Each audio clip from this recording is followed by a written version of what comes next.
하나님 말씀 13장 24절부터 보시겠습니다. 13장 24절. 그가 오시기에 앞서 요한이 먼저 회개의 세례를 이스라엘 모든 백성에게 전파하니라. 요한이 그 달려갈 길을 마칠 때에 말하되 너희가 나를 누구로 생각하느냐?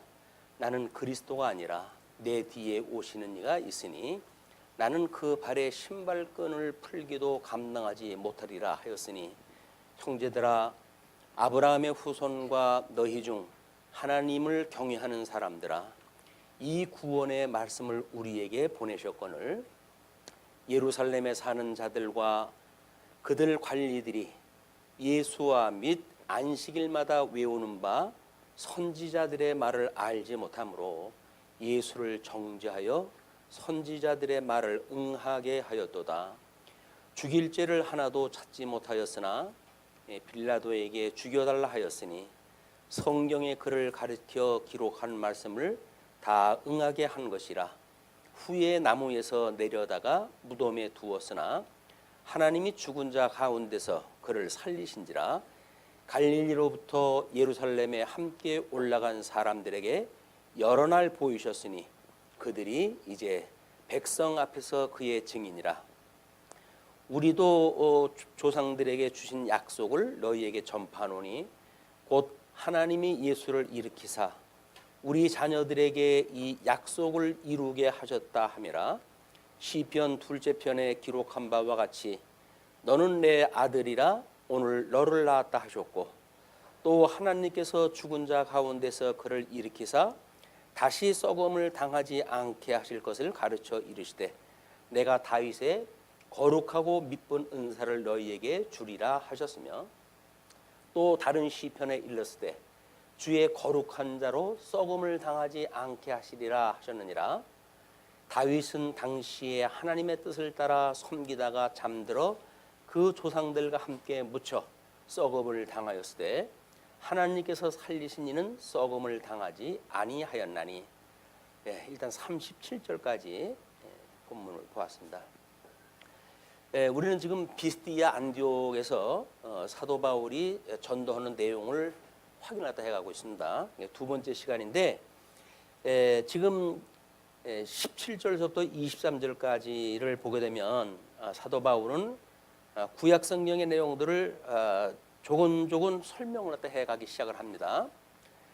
우리 사도행전에서 이런 방식의 설교 방식을 베드로를 통해서 확인을 했다 한 바가 있었고요. 스데반 집사가 돌마다 죽으면서 전했던 복음도 바로 이 내용입니다. 이 복음의 원리를 우리가 잘 알아두는 것이 필요한데, 그것은 왜냐하면 요한계시록의 설교 방식이 이거와 같이 맥을 함께하고 있기 때문에 그렇습니다.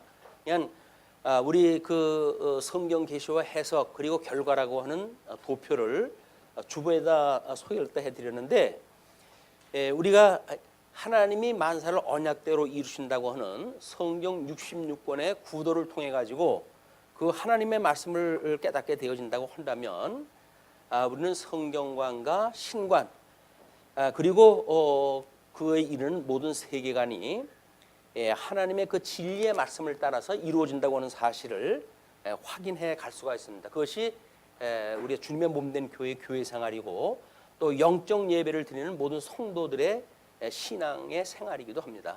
그렇기 때문에 성경 계시라고 하는 그 관점이 우리 선지서의 그 이야기는 결국 구약 성경에서 구약 선지자들이 했던 그 이야기가 뭐냐면 우리 하나님이 창건, 풍국, 유수라고 하는 구약 성경의 역사서를 이렇게 손님했다 했어요. 그래서 이 창건되어진 하나님의 나라가 하나님의 뜻을 따라서 분국이 되어졌고 급기야 바벨론의 포로로 끌려가게 되어졌는데 하나님께서 그들을 회복을 시키신다는 이야기입니다. 이것이 구약 성경의 역사적인 해석이에요. 모든 선지자들은 이걸 기초로 해가지고 예언을 갖다 했습니다. 그 예언이 뭐냐면 너희들이 현재, 이건 지금 현재요.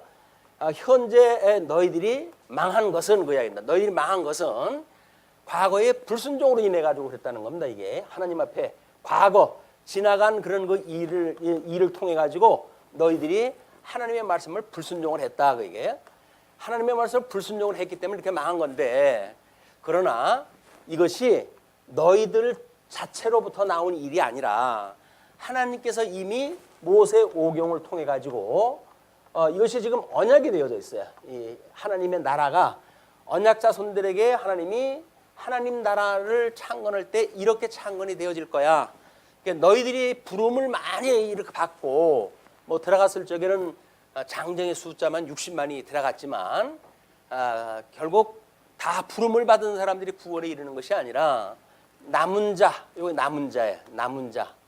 이 남은 자만 구원에 이르리라라고 구약 성경이 언약되어져 있기 때문에 이 약속대로 되어진다는 겁니다. 그러니까 선지자들이 아직은 지금 이렇게 현재 망했다고 하는 현재 상황이나 지나간 과거, 이거는 지금 이제 이미 이루어진 일이죠. 이미 이건 지금 그리고 우리 회복은 아직의 역사예요. 아직의 역사.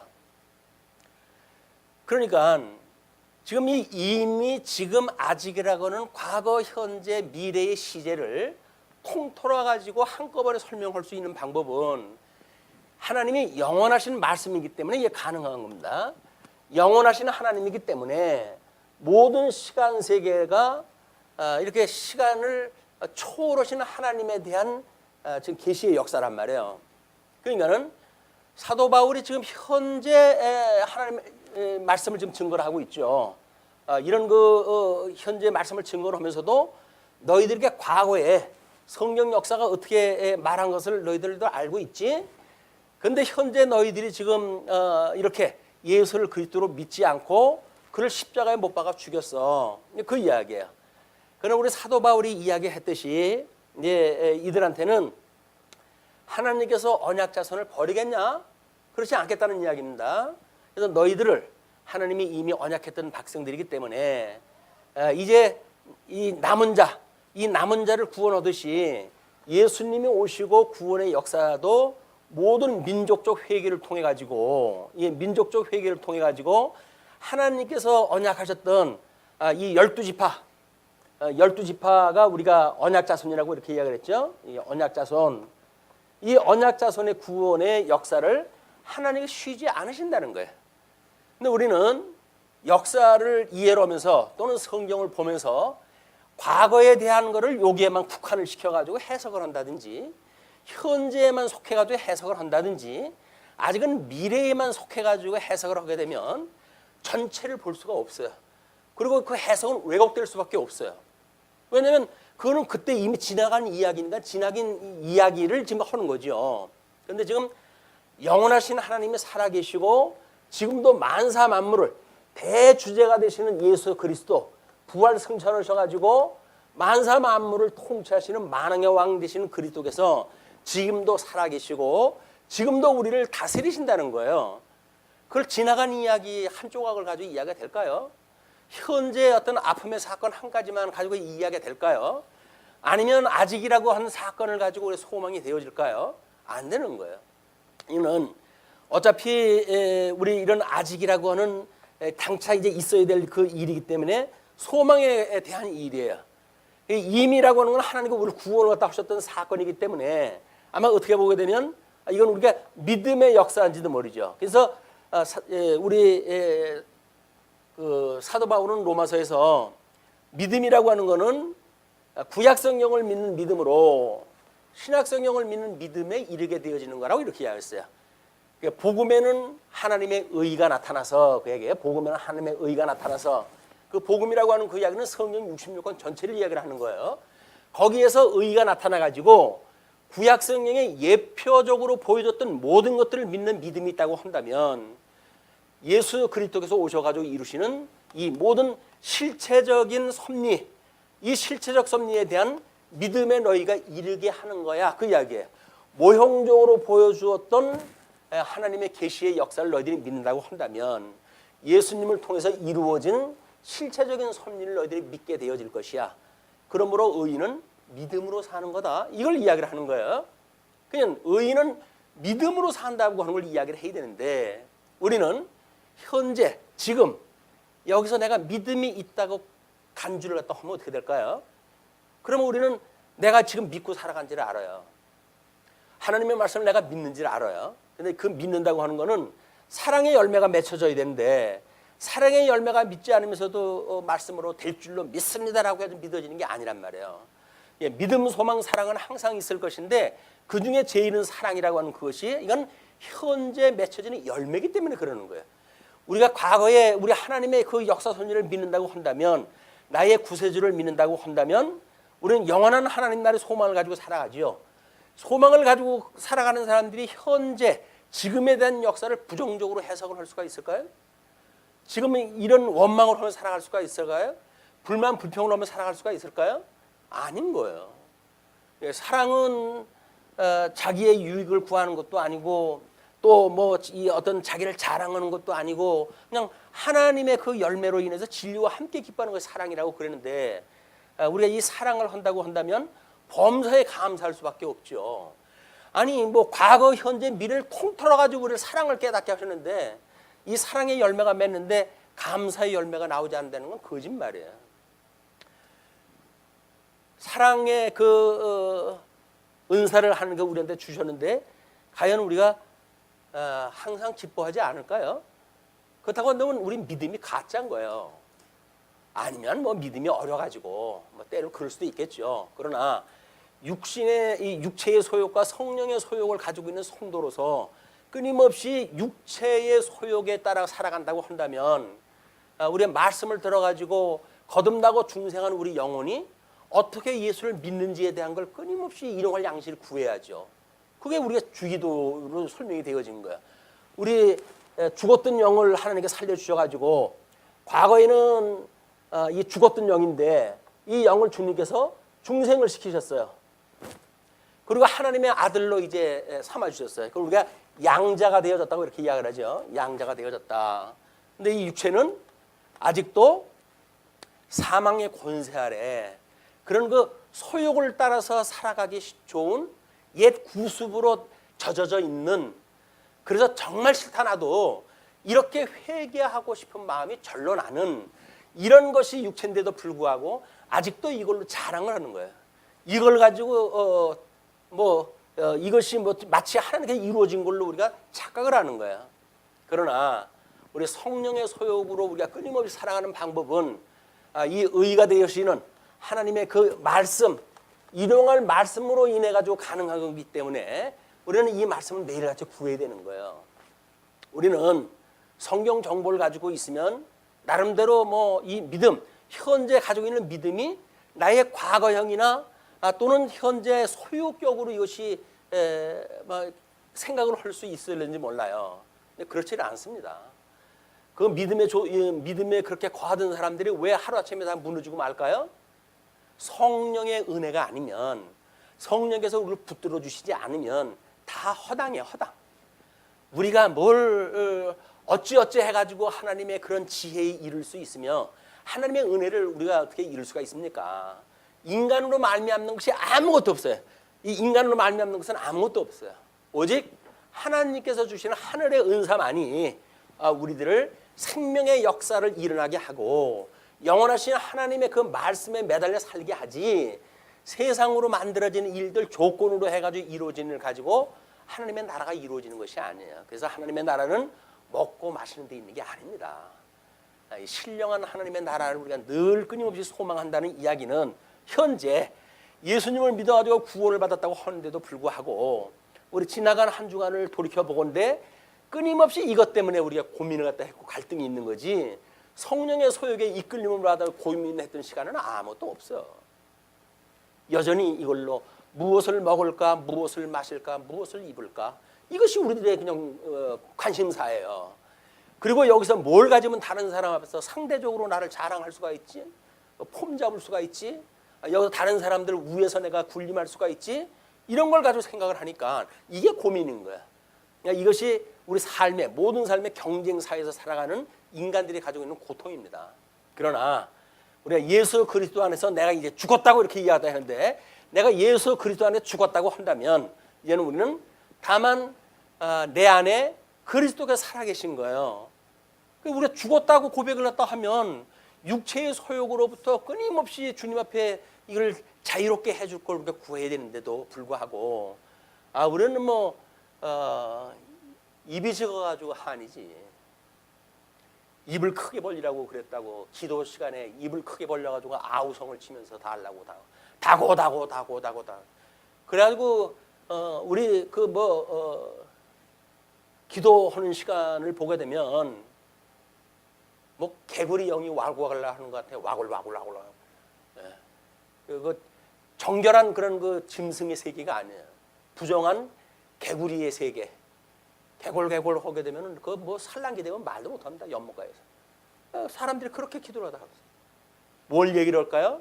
하나님의 나라를 부할까요? 하나님의 은혜를 감사할까요? 하나님의 이 놀라운 섭리를 찬양을 할까요? 아닌 거예요. 이거예요. 이거. 주님께서 야, 내가 온몸을 다 해가지고 널 줬는데 뭘 더 원하니? 난 너한테 더 줄 거 없어. 내 몸을 다 줬는데 내가 너를 위해서 다 줬는데 뭘 또 달라고 그래. 다 줬는데. 그러니까 예수 그리스도로 말미암아 족함을 깨닫지 못한다고 한다면 우리는 신앙생활에 대한 문제가 있는 거예요. 빨간불이 켜지는 거란 말이에요. 빨간불이. 이 빨간불이 켜지게 되면 불이길 받고 그리고 이 좌우를 관찰을 갖다 하고 그리고 우리가 다시 이제 전방으로 나가야 되는데 하나님의 말씀이 아니게 되면 이게 불가능한 거예요. 끊임없이 일용할 양식을 구하는 일이 성도들의 삶입니다. 우리 그 생명의 양식인 말씀으로만 우리가 살아간다고 한다면 족함을 알고 족한 것도 또 우리 예수님이 욕심도 없으셔. 먹을 것이 있고 입을 것이 있은 즉 족한 줄 알라고 그러니까 주님 그거 가지고는 안 되지요. 제가 지금 3살 먹은 애도 아니고 그 정도로 어떻게 만족을 합니까? 이렇게 이야기를 하니까 우리가 어른으로 망해가는 거예요. 어린아이 같은 믿음이 되어지게 되면 부모님만 계시고 부모님의 때를 따라서 젖만 주고 어머니 품만 빌려줘가지고 눕게 하신다고 한다면 그것으로 저는 만족합니다 이렇게 할 텐데 젖 떨어져가지고 이제 이유식 좀 먹고 지 이루 해가지고 좀 씹을 수 있다고 생각이 드니까 어머니의 은혜가 점점 멀어져 가는 거예요. 이제 부모님이 필요가 없어요. 부모님은 나를 성장시킬 때까지만 필요한 거지. 내가 이제 뭔가 스스로 자립할 정도가 되면 부모님이 필요 없어요. 우리는 얼마나 잘난 사람들인지 몰라요. 그 이야기는 우리 하나님이 우리하고 늘 함께 계심을 깨닫게 하시는 일인데도 불구하고 우리는 철저하게 기능적으로 전부 이해했다 하는 겁니다. 전부 기능적으로 이해했다 해가지고 현재적인 삶을 사랑의 삶이 아니라 기능적인 삶을 살아갈 수밖에 없는 거예요.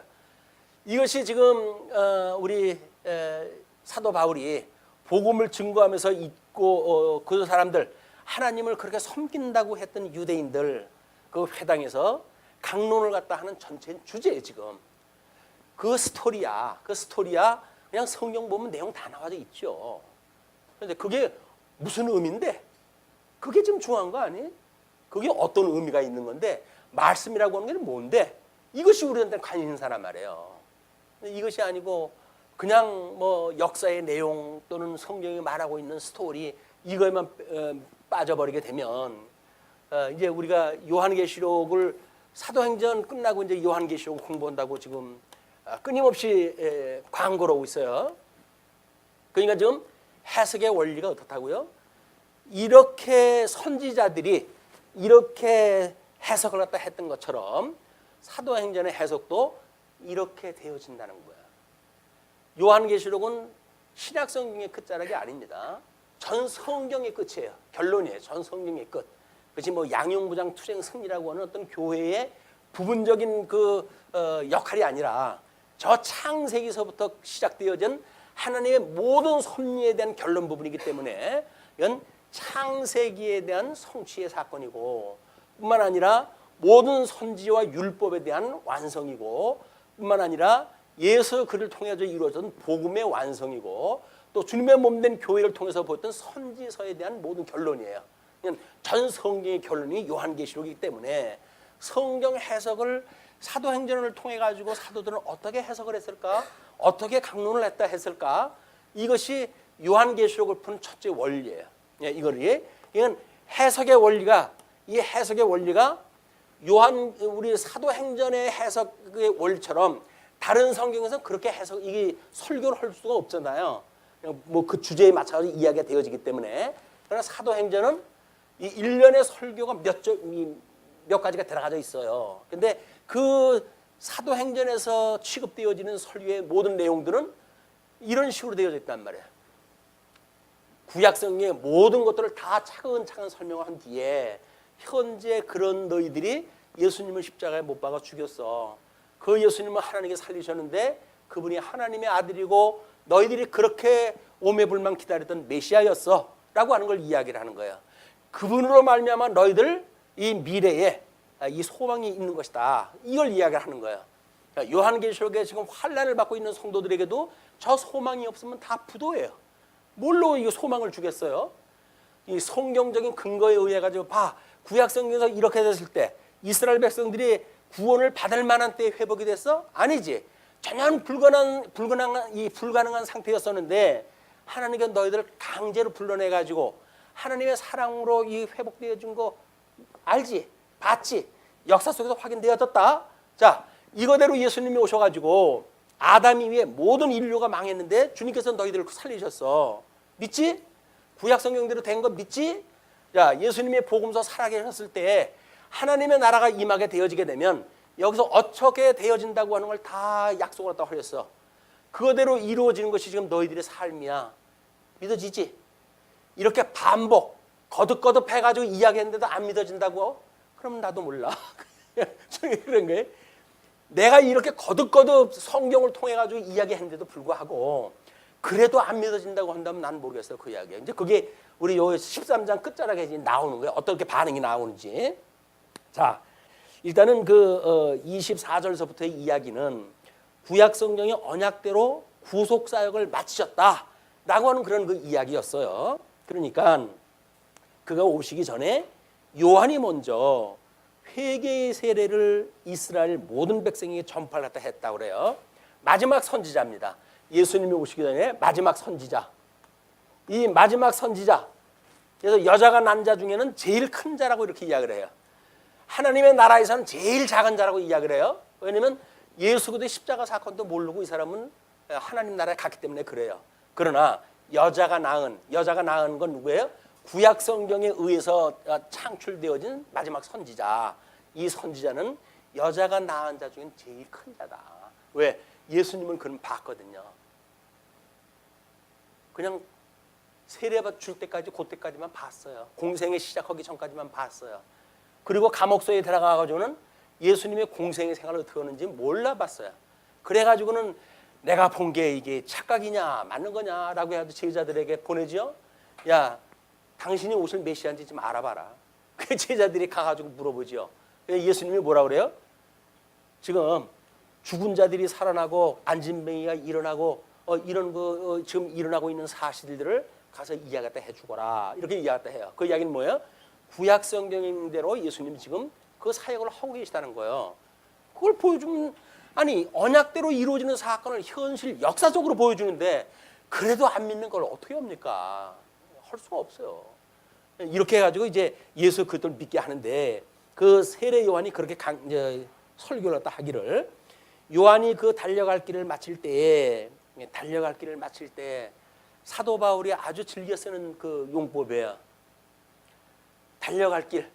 우리가 지금 예수들 표대로 해가지고 모든 성도들이 달려가는 거 아닙니까? 이 성도의 삶이라고 하는 거는 예수들 향해가지고 다른 박질 치는 성도들이란 말이에요. 삶이. 그럼 우리가 달려갈 길을 다 마친다는 건 언제예요? 다리 힘 풀려가지고 죽을 때 그 이야기예요. 그러니까 하나님 달려갈 때는 힘이 있으니까 달려갈 거 아닙니까? 힘 떨어지게 되면 그럼 그게 이제 하나님 나라 가는 시간이에요. 그게 그때까지 그런 그때에 그 이야기예요. 달려갈 길을 마칠 때에 말하되 너희가 나를 누구로 생각하느냐? 나는 그리스도가 아니라 내 뒤에 오시는 이가 있으니 나는 그 발에 신발끈을 풀기도 감당하지 못하리라 하였으니 보통 하인들이 하는 그런 그 일인데 주님 앞에서는 하인의 하인도 안 된다는 그런 표현을 딱 한 거예요. 형제들아, 아브라함의 후손과 너희 중 하나님을 경외하는 사람들아, 둘로 나눠가지고 이야기한 거는 유대 민족들하고 그 다음에 다른 뭐 이방인들로서 지금 예배에 참석한 자들이겠죠. 그런 그 자들에게 이 구원의 말씀을 우리에게 보내셨거늘, 구원의 말씀을 보냈다는 이야기는 뭡니까? 우리 주님을 보냈다는 이야기예요. 주님을.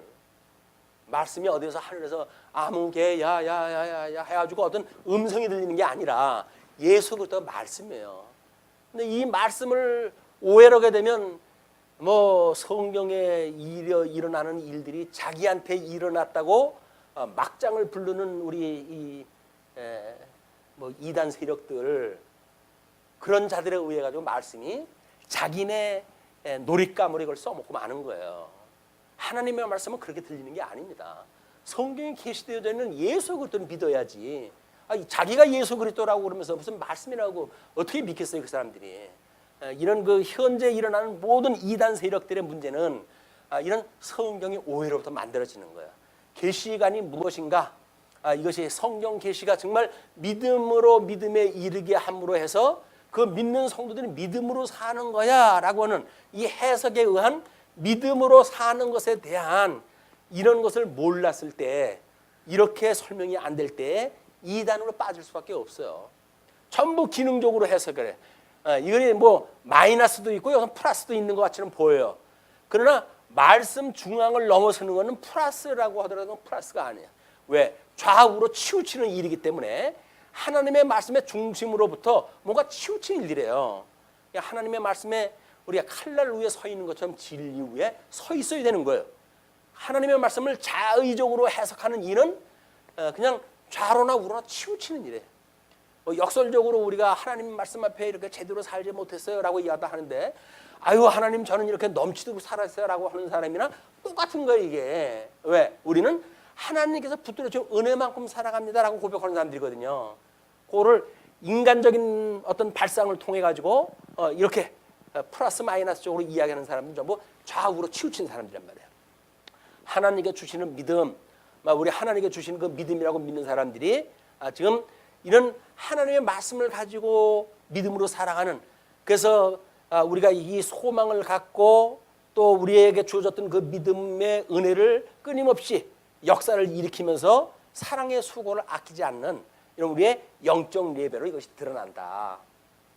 자, 그러면서 이제 그런 그 일들이 예루살렘에 사는 자들과 그들 관리들이 예수와 믿 안식일마다 외우는 바 선지자들의 말을 알지 못하므로, 뭘 중얼거리긴 했었는데 알지 못했던 거예요. 그러므로 예수를 정죄하여 선지자들의 말을 응하게 하였도다. 그래서 저 아벨로부터 모든 그 선지자를 다 죽였던 그런 그 사건이야말로 예수 그리스도를 십자가에 못 박아 죽일 것에 대한 예표적인 사건이었어요.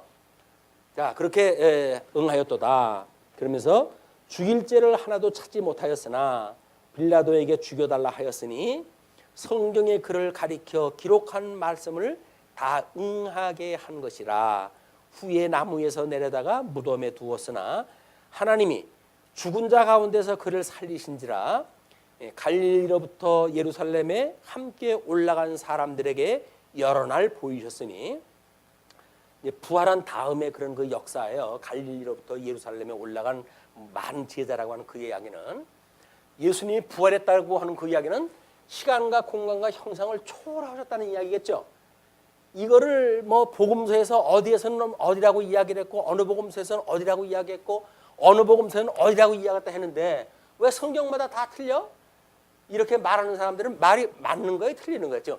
지금까지 설명을 비춰보건데 이렇게 말하는 사람들의 이야기가 맞는 거예요, 틀리는 거예요?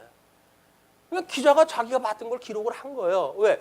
영원하신 하나님이 여기 나타나면 어떻고 여기 나타나면 어때요?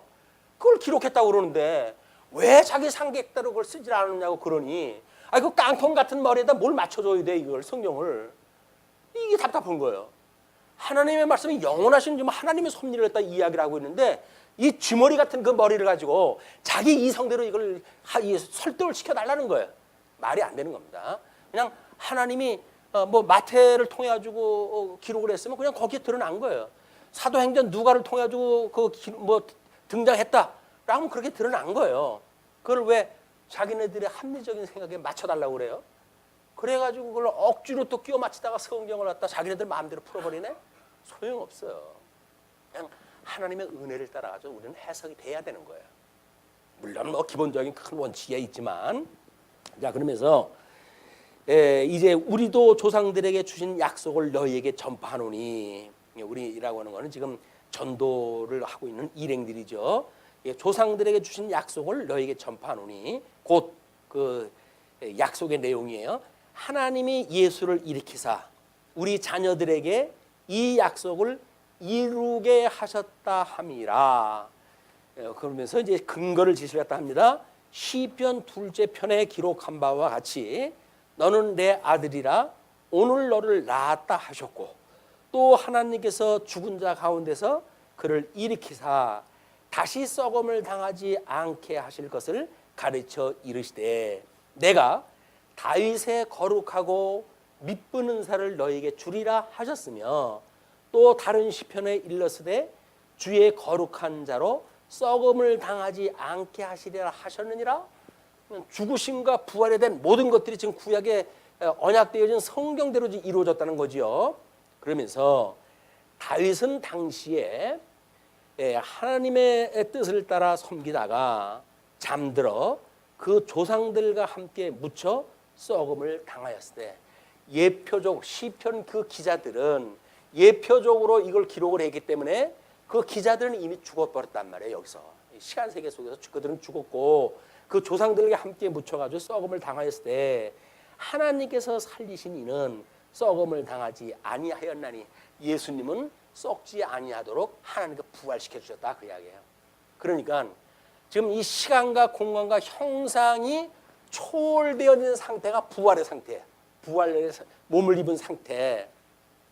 그 부활하신 예수 그리스도와 우리가 한 몸을 이루었다라고 하는 연합의 교리, 우리 이 부활하셨던 예수 그리스도와 한 몸을 이루었다고 하는 그거는, 예수님은 지금 시공형을 초월하신 분이죠.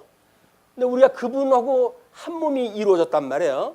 내가 예수 그리스도 말미암아 함께 죽고 예수 그리스도로 말미암아 우리가 함께 살아났다. 이것이 우리 세례라고 이렇게 이야기를 했어요.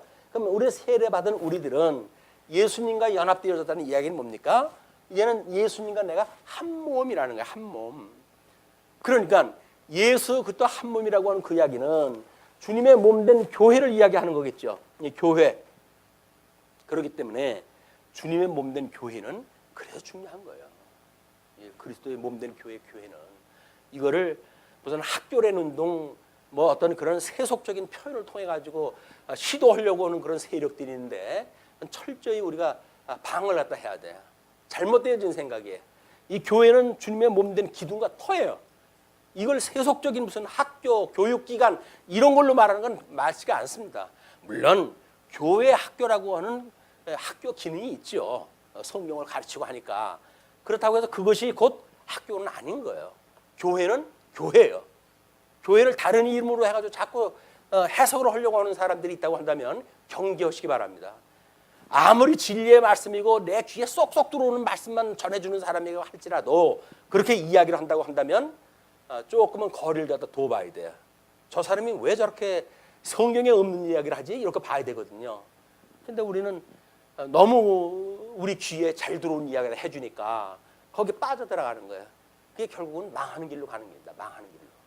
하나님의 말씀은 그냥 하나님의 말씀대로 해야 돼요. 그걸 왜 굳이 바꿔요? 바꾸기를. 그냥 성경에 계시되어진 말씀대로 설명을 하면 되지. 물론 그것이 알 수가 없기 때문에 여러 가지 우리가 일반 계시적인 예를 들어가지고 설명을 들을 수가 있죠. 그러나 그것이 이걸 등식화하는 것은 잘못되어진 일이다. 야, 그런데 이제 그러므로 이렇게 이제 성경대로 예수님이 살아났으니까, 형제들아 너희가 알 것은 이 사람을 힘입어 죄 사함을 너희에게 전하는 이것이며, 38절에서 41절까지 내용이 구주로 칭함을 입지 않으면 저주가 예언되어진다는 겁니다. 그러므로 너희가 할 것은 이 사람을 힘입어 죄 사함을 너희에게 전하는 이것이며, 그게 말씀이에요.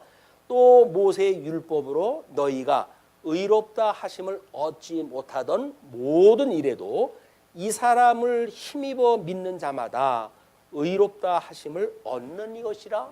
지금 복음을 증거를 갖다 하는데, 너희들이 여기서 이런 율법, 모세의 율법을 가지고 혹이나 구원에 이를까, 하나님 나라의 회복에 참여할까, 이런 생각을 가지고 있었지만은 너희들이 알 것은 죄사함, 우리 아담 이후에 모든 인생들이 죄 가운데 하나님 가둬 놓으셨는데 그로부터 예수 그리스도로 말미암아 죄사함을 받는다는 이야기는 그 이야기예요. 그것은 믿는 자마다, 이 사람을 힘입어 믿는 자마다 의롭다 하심을 얻는 이것이라. 이게 하나님 의로우셨던 주님께서 주 예수 그리스도를 믿는 자들에게 의롭다고 칭해 주시는 거예요. 그걸 우리가 칭의라고 이야기를 하는 거예요. 의로우셨던 주님께서 당신에게 연합되어진 성도들을 의롭다고 칭해 주시는 것, 이것이 칭의란 말이에요. 그냥 우리는 의인이 되어진 게 아니에요. 그냥 의인으로 칭함을 받을 뿐이에요. 그렇기 때문에 이 모양만 보게 되면 복긴 객긴이에요. 뭘 여기서 성도가 뭐 믿는다는 사람이 그럴 수가 있어요, 저럴 수가 있어요 라고 하는 그 이야기는, 이거 따지려고 한다면 뭐또 교회에 옵니까? 우리 동네에도 얼마나 많은 사람들이 있어요. 우리를 낳아주고 우리하고 함께 생활을 갖다 하고 있는 동네 사람들이 얼마나 많은데, 굳이 왜 남 모르는 사람들, 거리가 먼 사람들, 아무 인연이 없는 사람들, 이런 사람들이 모여가지고 왜 교회 생활도 할까요? 이 사람들이 이 믿음을 가지고 있기 때문에 그러는 거예요. 근데 믿음을 보지 않냐고 이것만 보고는 뭐 콩이니 파치니 해가지고 시비를 가리니까 이렇게 되어지는 이야기는 교회 헐자는 이야기예요. 이거 따져가지고 교회가 성하는 교회가 없어요. 예, 이 문제를 가지고 모든 교회는 분란이 나요. 그렇지 않습니까? 자기를 기준으로 해가지고 보는데 거기 자기하고 똑같은 사람이 몇이나 있겠어요. 나를 낳아준 부모님도 나하고 다른데 이게 같다고 생각이 드니까 여기서 시험을 드는 거예요. 우리는 끊임없이 이거를 기준으로 보는 것이 아니라 하나님의 말씀을 기준으로 삼기 때문에 우리는 여전히 말할 수 없는 죄인이야.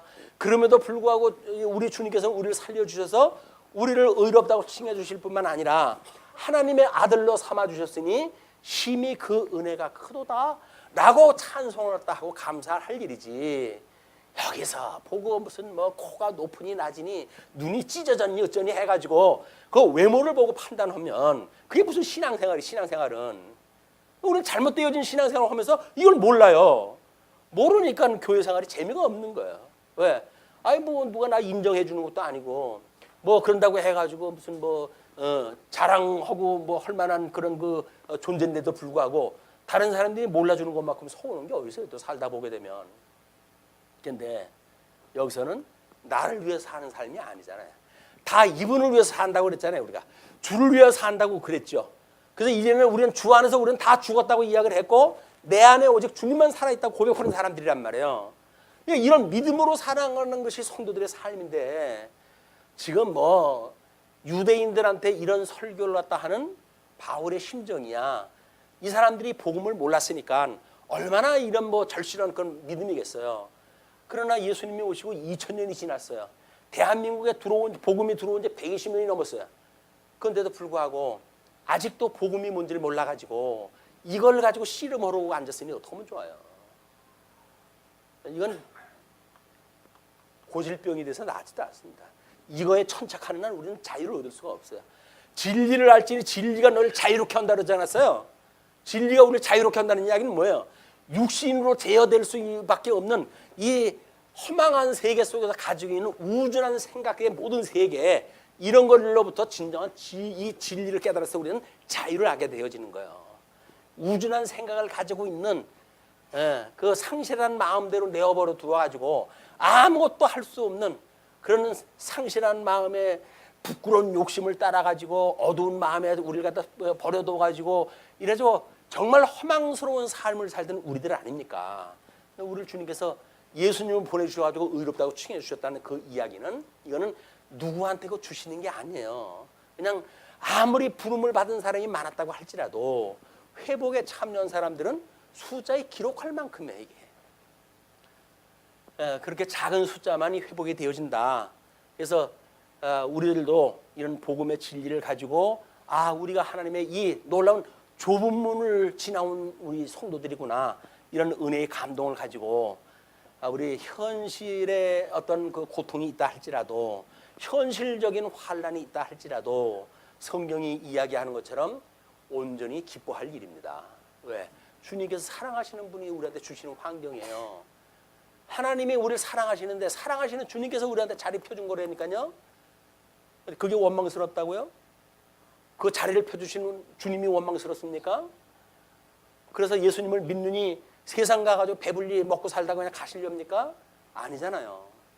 우리는 예수님이 지금 펴준 자리에, 영광의 자리, 당신의 능력을 보여주시기 위한 환란의 장면에, 만약에 우리 요한계시록에서 환란이라고 하는 문제가 있다고 한다면 이 환란은 하나님의 영광을 계시하시기 위한 하나님의 장인 거예요. 그런데 하나님이 만들어 놓은 세계에 하나님의 사랑하는 백성들을 통해 가지고 영광을 보여주시기 위해서 환란을 잠시 주었다고 해가지고 주님은 내 편이 아니라고요? 내 님이 아니라고요? 누구예요? 남의 편이에요? 남편입니까? 내 님이에요. 이분은, 우리 주님은 내 편으로 해가지고 하나님께서 이 환란을 통해 당신의 영광을 보여주시겠다는 거예요. 달려갈 길을 다 할 때까지 환란을 당하는 것, 하나님의 영광의 이 경주예요. 영광의 경주. 영광의 경주로 한다고 한다면 우리가 얼마나 기뻐할 일입니까? 이게 다. 근데 그게 아니니까 현실적으로 모든 게 괴로운 거예요. 남쪽을 봐도 괴롭고 북쪽을 봐도 괴롭고. 근데 어떻게 하면 좋습니까? 하나님의 이 섭리는 남풍으로 북풍으로 해가지고 이기는 것이 지금 이스라엘 역사인데, 그렇다고 한다면 우리 삶에 남풍의 순풍으로 인해 가지고 돛을 달고 어디로 가고 싶으십니까? 북풍으로 인해 가지고 어디 여행을 갈 만한 데가 있을 거라고 생각되십니까? 말짱할 거예요. 우리는 다만 예수 그리스도께서 지켜주시는 그런 바람에 의해 가지고 생명의 길을 달려가는 이런 정말 그 큰 대양 앞에 작은 돛담배에 살고 있는 몇 사람 안 되는 이런 평안을 유지하고 지금 여행 중에 있는 성도들이다. 자, 그렇게 하시면서 이제 그런즉 너희는 선지자들을 통하여 말씀하신 것이 너희에게 미칠까 삼가라. 이 말씀이 그냥 구약 성경에 이 사람들로만 끝난 것이 아니라 현재 내가 복음을 증거하고 있는 너희들에게 이것이 그대로 성한다고 한다면 너희를 망한다는 이야기 아니냐. 그냥 이렇게 되어질까 너는 삼가라는 거죠. 일렀을 때 보라 멸시하는 사람들아 너희는 놀라고 멸망하라. 내가 너희 때를 당하여 한 일을 행할 것이니 사람이 너희에게 일러줄지라도 도무지 믿지 못할 일이라 하였니라 하니라. 하박국 1장 5절 말씀을 인용했다 하시는 거야. 지금 멸망하는 일, 이런 그 일들이 너희 때를 당하여서 한 일을 행할 것인데, 하나의 일을 갖다 행할 것인데 사람이 너에게 일러줄지라도 도무지 믿지 못하겠다는 거야. 그냥 하박국에서 딴소리를 다 하는 거예요. 주님이 우리를 사랑하신다고요? 뭘 사랑을 합니까? 이게 무슨 사랑입니까? 그랬더니 그래요? 사랑은 아픈 거란다. 사랑은 아픈 거란다. 이 사랑이라고 하는 거야. 아니 주님, 저를 사랑해가지고 이방인 민족들은 그걸 잘 먹고 잘 살게 하고 하나님의 사랑한다는 백성들은 이렇게 초라하게 만들어 가십니까? 그게 사랑이에요? 주님이 말하는 사랑이 그렇습니까? 라고 이야기를 하니까 이걸 한마디로 주님이 설명하실 일이 막막하잖아요. 그러니까 저 열조한테 끌고 올라가는데 뭐라 그래요? 내가 야곱은 사랑하고 에서는 미워했잖아. 그걸 다 해석이 된 거예요. 야곱을 사랑을 했다는 그 이야기는 예수 그들 십자가에 못 박아 죽는 데에 내어주신 그 야곱의 사역이 끝내 생명의 역사고, 에돔으로 해가지고 사냥자라고 뭐 아버지한테 칭찬 듣고 했던 그 에서는 결국 망하는 길로 가게 되지 않았습니까? 물론 예수님이 출현할 때 이두매로 해가지고 다시 한번 출생하고 그런 걸로 인해 가지고 이제 예수님의 대적 관계가 이루어졌지만, 그러니까 그러나 여전히 예수님은 사망 권세를 이기시고 부활하시는 예수가 생명의 주님이 되시는 겁니다. 그러니까 너희들의 그런 그 일들, 그 도무지 믿지 못할 일이라 하였느니라 하니라. 42절로 43절 믿는 유대인들에게 은혜에 거하기를 권합니다. 오늘 이 말씀을 듣는 우리들에게도 이 말씀이 응해질 걸로 믿습니다. 그들이 나갈새, 이제 강론이 끝났어요. 사람들이 청하되 다음 안식일에도 이 말씀을 하라 하더라. 생명의 말씀을 전해주는데, 아유 잘 들었네, 웬 설교가 그렇게 길대? 라고 끝낸 게 아니라 그 기나긴 역사를 다 이야기했다고. 저 오늘 성경 읽었으니까 짧았지만 근데도 불구하고 2시간으로 나눠가지고 할 정도의 분량이면 대단히 긴 분량이에요 이게.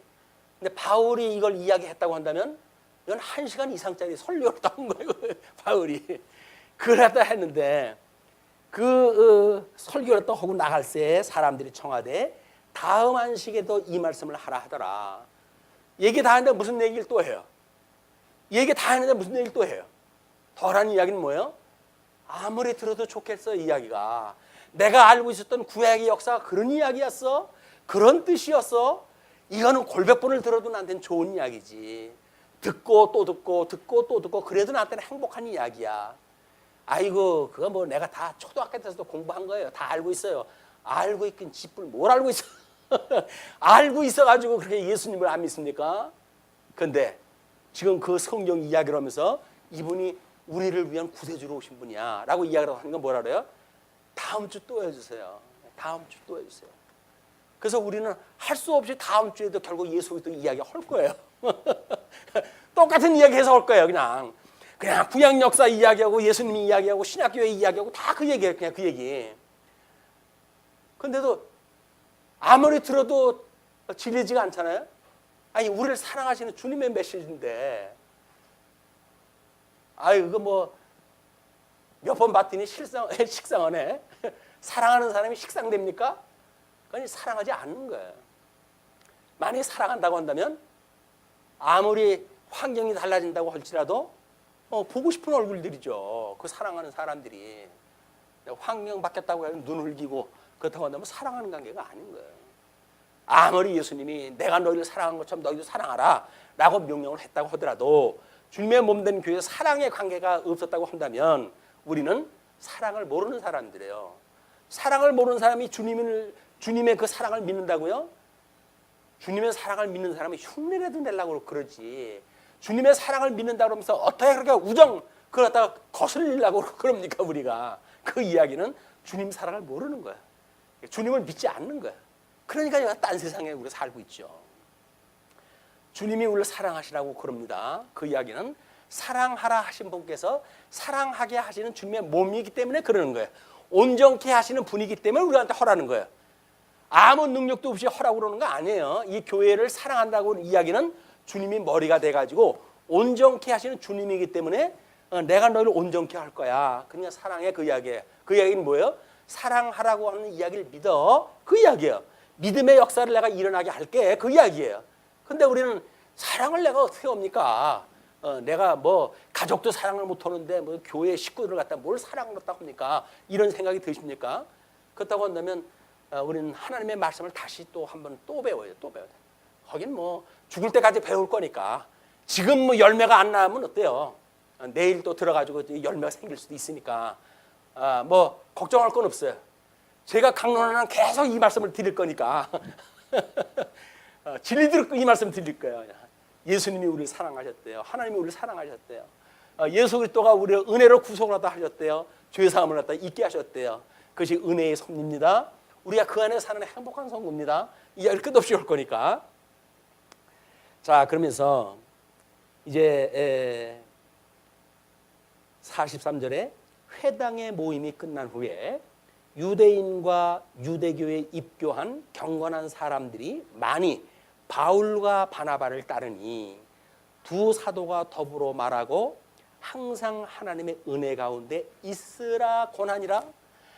이 하나님의 이 예수 그리스도 이것이 하나님의 은혜인데 여기 주님의 몸된 교회라고 하는 그 이야기는 은혜 안에 거하는 거예요. 이 은혜 안에.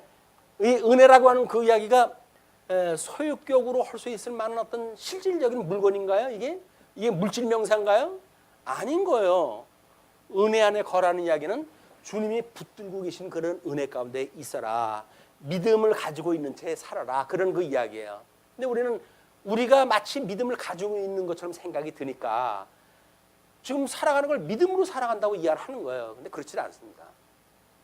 뭐 아침에도 우리 사석에서 잠깐 뭐 우리 노회 교회 문제 때문에 이야기했다 나눴는데 어떻습니까?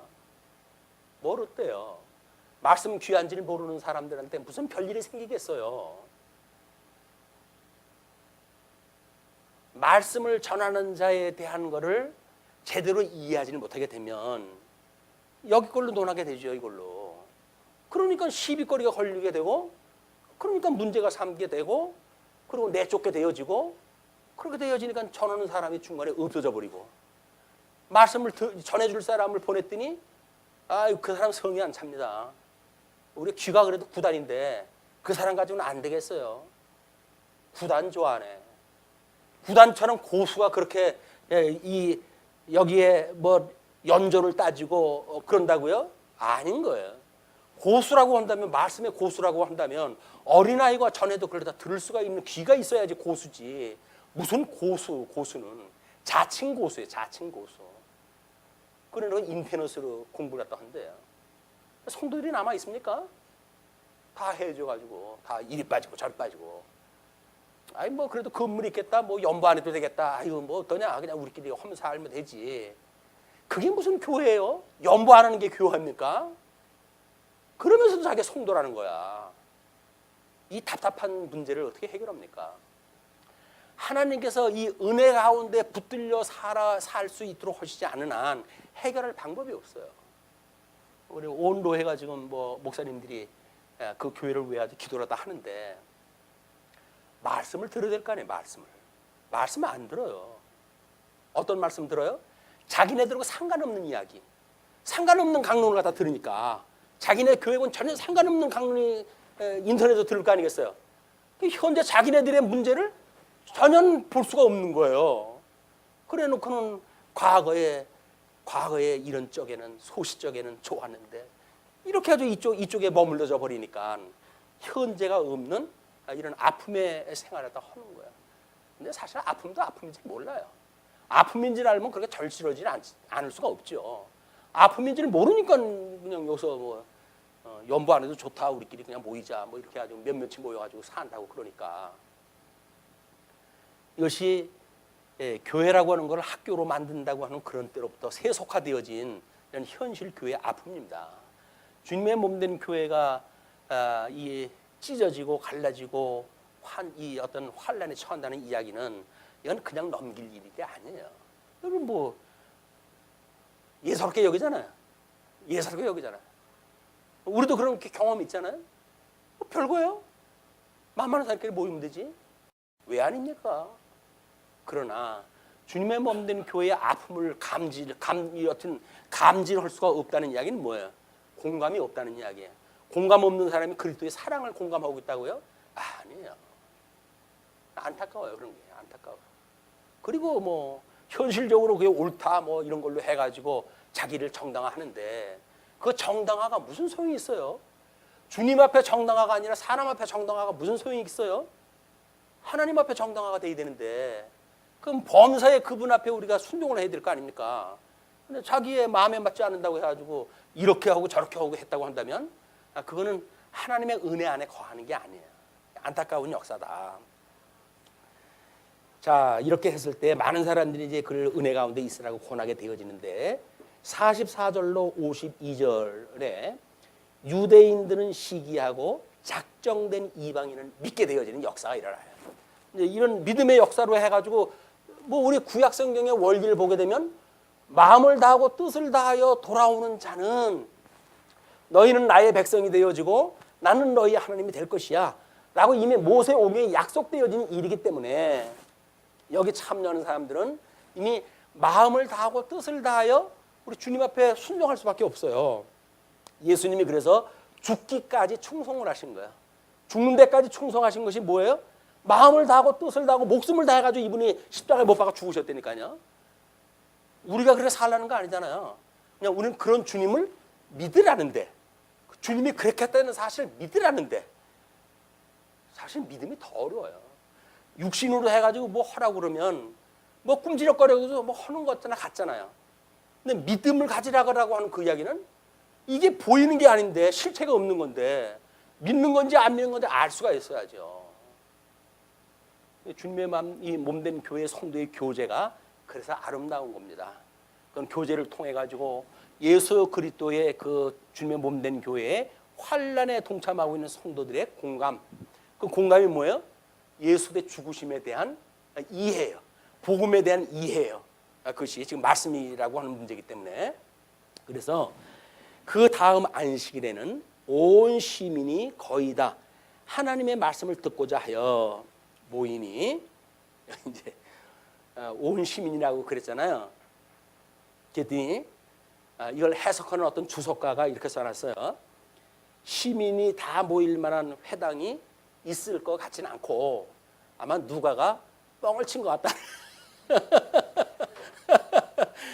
너무 과장했다 그런 그 이야기예요.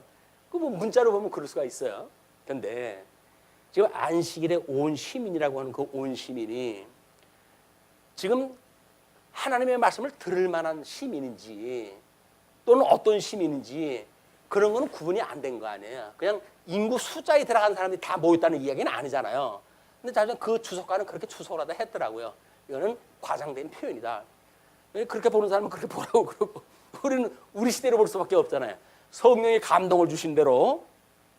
자, 하나님의 말씀을 듣고자 하여 모이니 유대인들이 그 무리를 보고 시기가 가득하여 바울이 말한 것을 반박하고 비방하거늘. 뭐 그때는 그냥 예배 시간에 이렇게 했으니까 뭐 괜히 쓸데없는 이야기하고 있어. 뭐 그렇게 해가지고 그냥 지나가는 줄 알았거든요.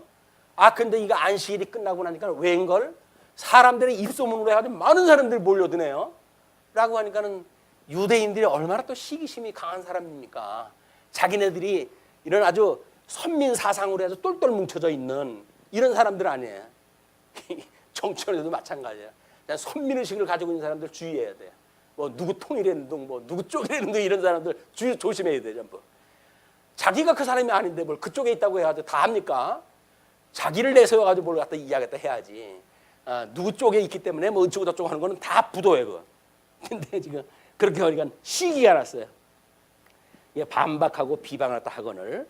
오히려 바울과 이 바나바는 잘 됐죠. 담대히 말하여 이르되 하나님의 말씀을 마땅히 먼저 너희에게 전할 것이로되. 마땅히 너희라고 하는 그 이야기는 언약을 받았던 언약 자손들, 아브라함의 자손들이에요. 너희에게 전할 것이로되 너희가 그것을 버리고 영생을 얻기에 합당하지 않은 자로 자처하기로. 예수님을 믿지 않기로 스스로 자기가 처했어요. 처신을 갖다 했어요. 그러니까 자처를 갖다 했지 누가 강제로 그런 것도 아니에요. 아이 그게 말이 돼? 난 안 믿어. 말도 안 되는 소리네. 그거 믿겠어? 라고 자처를 갖다 했기 때문에 너희들한테 그런 그 일들이 이제 우리가 이방인에게로 향하노라. 왜 지금 이 이방인들이 이렇게 많은 무리들이 왔느냐 하면 너희들이 이 복음을 전했을 때 그 말씀을 듣기를 합당한 자로 너희들이 스스로 자처하지 않은, 이 자처를 다 했어. 합당치 않은 자로. 나는 너희들하고는 달라. 이렇게 이야기를 했단 말이야. 성경이 너희들이 그렇게 믿어? 나는 너희들 믿는 대로 안 믿어. 라고 이렇게 우리 생각을 하기 때문에 우리는 스스로 예수 그리스도로 말미암아 구원받는 일에 합당히 여김을 받지 않도록 너희들은 이미 예정된 사람들이야. 그 이야기예요.